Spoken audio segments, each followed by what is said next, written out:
بسم اللہ الرحمن الرحیم۔ السلام علیکم۔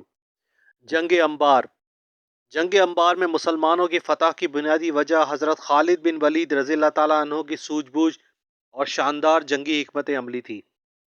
یہ قلعہ فتح کرنا تقریباً ناممکن تھا، لیکن آپ رضی اللہ تعالیٰ عنہ کی دانش مندی سے ناممکن کام ممکن بنا۔ یہ سب کیسے ہوا، اس کے لیے ویڈیو کو مکمل دیکھیں تاکہ آپ کو مکمل آگاہی مل سکے۔ جنگ انبار میں حضرت خالد رضی اللہ تعالیٰ عنہ کے مقابل کسریٰ کی فوجیں شہر کی فصیلوں پر یوں کھڑی تھیں کہ ان کے جسم میں لوہے کا جنگی لباس تھا، صرف ان کی آنکھیں نظر آ رہی تھیں۔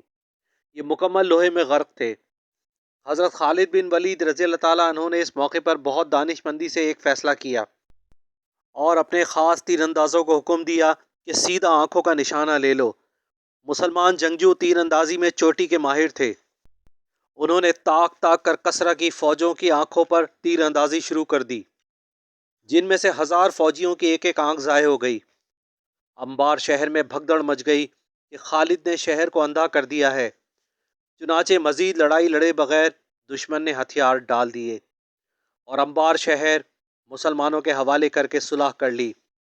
اس مارکے کو ذات العیون یعنی آنکھوں والا مارکا بھی کہا جاتا ہے۔ اس مختصر واقعے میں معاملہ فہمی اور ٹھیک وقت پر ٹھیک فیصلہ کرنے کی بہترین صلاحیت، جو کہ حضرت خالد رضی اللہ تعالیٰ عنہ کا خاصہ تھی، ہمیں نظر آتی ہے۔ امید ہے آج کی ویڈیو آپ کو پسند آئی ہوگی۔